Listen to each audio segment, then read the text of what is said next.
नमस्ते बनारस, आप सभी को फंडू न्यूज़ की तरफ से बसंत पंचमी की हार्दिक शुभकामनाएं।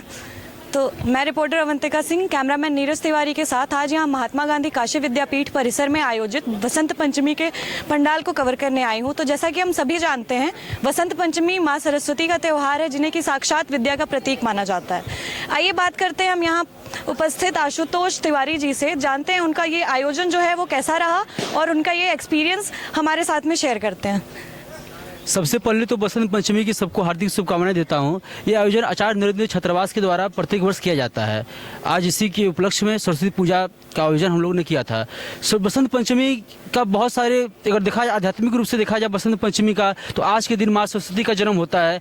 और आज के दिन माँ सरस्वती के जन्म होने के साथ ही जो भी छात्राएँ होते हैं माँ सरस्वती का पूजा अर्चन करते हैं, उनको सद्बुद्धि मिलता है, उनको ज्ञान मिलता है। वो अपने राष्ट्र के लिए, अपनी शिक्षा के लिए जितनी भी उनकी बाधाएं होती हैं, वो सब बाधाएं माँ सरस्वती को पूजा अर्चन करने के साथ ही वो बाधाएं समाप्त हो जाता है। इसके साथ ही जब हम वैज्ञानिक रूप से देखेंगे कि भाई बसंत पंचमी के दिन से बसंत ऋतु प्रारंभ होता है, खेतों में सरसों हो जाता है, तमाम जो ठंडी जो दिन भी बड़ा होने लगता है। तो बसंत पंचमी के दिन वैज्ञानिक रूप के साथ साथ आध्यात्मिक रूप से दोनों अगर हम लोग देखेंगे तो बसंत पंचमी का जो त्यौहार होता है भारतवर्ष के लिए बहुत बड़ा त्यौहार है। इस त्यौहार को पूरे भारत हर छात्रों को मनाना चाहिए। किसान मनाते हैं, तो हम सबको मिलकर बसंत पंचमी के दिन पीले वस्त्र को धारण करना चाहिए। पीला सरसों मिल जाए तो सरसों का माँ सरस्वती को चढ़ाना चाहिए, माँ सरस्वती की पूजा अर्चन करना चाहिए। पूजा अर्चन करने से छात्रों की जितनी भी रुकावटें होती हैं वो समाप्त हो जाएंगी। जी सर, तो जैसा अभी आपने बताया है कि छात्रों का इस पर बहुत अच्छा प्रभाव पड़ता है, तो हम छात्रों के लिए क्या यहाँ पर जो स्पेशली आपने आयोजित किया है कि ये विद्यापीठ के परिसर में, ये कहीं और भी आप कर सकते थे, लेकिन यहीं पर क्यों किया? इसका के पीछे कोई उद्देश्य या बस छात्रों से रिलेटेड है इस वजह से? काशी विद्यापीठ विश्वविद्यालय का जब स्थापना हुआ, भगवान दास जी ने किया, महात्मा गांधी तमाम स्वतंत्रता सेनानी ने किया, तो इसका एक ही उद्देश्य था कि समाज और राष्ट्र में जितनी भी कुरीतियाँ, उस कुरीतियों को दूर किया जाए। आज़ादी के समय बहुत सारे विश्वविद्यालय भारत में थे, लेकिन आज़ादी के लिए कोई आगे आने के लिए तैयार नहीं था। लेकिन काशी विद्यापीठ के छात्र से लेकर प्रोफेसर से लेकर सभी लोगों ने आगे आया और माँ भारत की जो अंग्रेजों की जंजीरों से जकड़ी हुई थी उनको आज़ाद कराने के लिए आगे आए। चंद्रशेखर आज़ाद से लेकर लाल बहादुर शास्त्री, भगत सिंह, जितने भी स्वतंत्रता सेनानी आते थे काशी विद्यापीठ में आया करते थे। यहाँ के छात्र विश्वविद्यालय, हमारा काशी विद्यापीठ का ऐसा विश्वविद्यालय शिल्प है जो आज़ादी के बाद भी सेल्फ फाइनेंस विश्वविद्यालय चलाता था, कभी भी अंग्रेजों से सहयोग नहीं लिया। तो काशी विद्यापीठ में आयोजन का एक ही उद्देश्य था कि यहाँ के छात्र अपने विश्वविद्यालय की गरिमा को समझे, आत्मनिर्भर बने, स्वावलंबी बने। अभी भी वर्तमान समय में भी अगर भारत को विकसित राष्ट्र बनाना है तो काशी विद्यापीठ का जो छात्र हैं वो एक मजबूत कड़ी हैं। यहाँ के छात्र चाहेंगे, मिल जाएंगे, एकजुट हो जाएंगे, तो जिस प्रकार से भारत को आज़ाद करा दिया उस प्रकार से 2047 में भारत को विकसित राष्ट्र भी बना देंगे। जी जी, बहुत अच्छा कहा आपने। पर ये जो सरस्वती पूजा है, जैसा कि आपने बताया, इसमें पीले वस्त्र धारण करने चाहिए और पीली चीज़ें सरस्वती माँ को हमने अर्पित करनी होती है।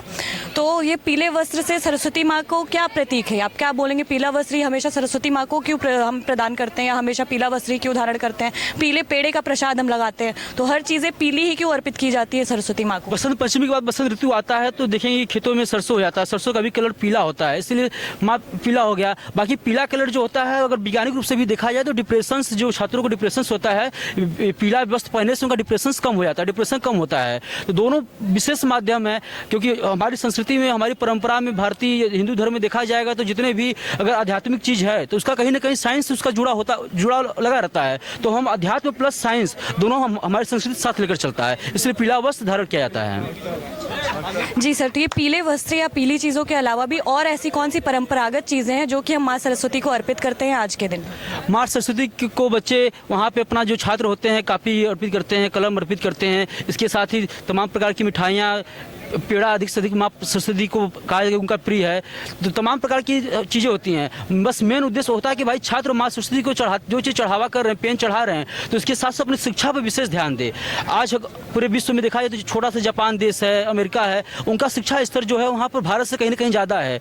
तो हर बसंत पंचमी मनाने के साथ साथ ही छात्रों को शिक्षा के स्तर को बढ़ाना होगा। अपने आज AI हमारे देश में आ चुका है, तो AI को अधिक से सीखें। जितनी भी प्रकार की टेक्नोलॉजी हो, एजुकेशन हो, छात्रों को उससे एक्टिव होना चाहिए। जब अगला बसंत ऋतु आए तो भारत कहीं ना कहीं शिक्षा प्रणाली में आगे हो, इस ध्येय के साथ छात्रों को आगे बढ़ना चाहिए। तो जैसा कि अभी आपने AI को मेंशन करा है, AI के हमारे ऊपर प्रभाव के साथ साथ दुष्प्रभाव भी पड़ रहे हैं, तो आप उसके दुष्प्रभाव पर थोड़ा गौर करेंगे?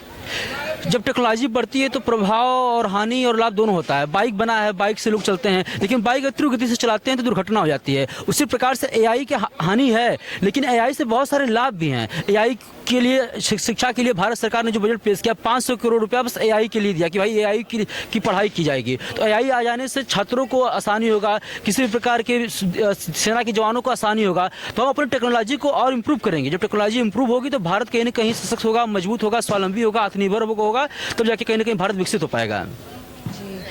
जैसा कि आप जानते हैं, माँ सरस्वती का कोई भी पोस्टर हो या कोई भी मूर्ति, हमेशा उनके साथ में एक हंस और वीणा रहती ही है। तो ये हंस और वीणा किस चीज़ का प्रतीक माने जाते हैं? आप हंस बीड़ा देख सकते हैं। माँ सरस्वती का जब पूजा जो छात्र करते हैं शालीनता की देवी कही जाती है। माँ सरस्वती कभी युद्ध में नहीं, माँ सरस्वती का सदैव जो पूजा करता है कि भाई उनको छात्रों को जागृत करने के लिए किया गया, पढ़ाई शिक्षा के लिए किया गया। बीड़ा और हंस एक शांति का प्रतीक के रूप में देखा जाता है कि छात्र को अपने अंदर धैर्यता रखना चाहिए, शांति रखना चाहिए। छात्र जितना गंभीर होगा, छात्र के मन में जितना शालीनता रहेगी, वही छात्र जाकर एक अच्छा छात्र बन सकता है, वही छात्र जाकर राष्ट्र का निर्माण कर सकता है। अगर छात्र उग्र हो जाएगा, हिंसक हो जाएगा, तो वो छात्र राष्ट्र का निर्माण नहीं कर सकता है। इसीलिए हंस और बीड़ा शांति का प्रतीक के रूप में माँ सरस्वती के पास हमेशा रखा रहता है। जी, एट लास्ट आप हमारे दर्शकों को ये बताएं कि सरस्वती पूजा का हम सब के जीवन में, ना सिर्फ छात्रों के बल्कि और भी जितने लोग होते हैं, नौकरी करने वाले और एक कृषक जो है, उनके जीवन पर क्या प्रभाव है या उनका क्या महत्व है सरस्वती पूजा का उनके लिए, बसंत पंचमी का? बसंत पंचमी का पर्व केवल एक छात्र के लिए नहीं है, बल्कि पूरे भारतवर्ष के जितने भी किसान हैं, युवा हैं, सबके लिए बहुत महत्वपूर्ण हो जाता है। क्योंकि शिक्षा के साथ साथ देवी तो है ही, लेकिन जब हम खेती बाड़ी में जाएंगे तो इसके बाद दिन हमारे बड़े होने लगते हैं। तमाम प्रकार की सरसों हो जाएगा खेतों में, तमाम प्रकार के हम और भी विभिन्न प्रकार के बसंत ऋतु में खेतियाँ होती हैं, सब्जियाँ होने लगेंगी। फिर तमाम प्रकार के किसानों के लिए समस्याएँ नहीं होती हैं। किसान भी खेती करता है, तमाम तेल बेचेगा, तीसी का तेल बेचेगा, तो किसान को भी कहीं ना कहीं आत्मनिर्भर बनेगा। किसान जब एक ऐसा ये समय होता है कि बसंत ऋतु के बाद का जो पीरियड 6 महीने का होता है, इसमें जो किसान जो खेती करता है, इससे जो उपज होता है, जो बेचता है, उसे एक साथ किसान उसको चलाता है, अपना परिवार चलाता है। इसलिए बसंत ऋतु बहुत ही महत्वपूर्ण हो जाता है। एक तरह से भारत में देखा जाए तो शिक्षा के साथ साथ भारत की जो इकोनॉमिकल ग्रोथ है बसंत ऋतु के बाद ही इंक्रीज होती है, इसलिए बहुत सबके लिए महत्वपूर्ण हो जाता है। जी जी, धन्यवाद। ऐसी कई रोचक खबरों के लिए फंडू न्यूज़ के साथ जुड़े रहें। धन्यवाद।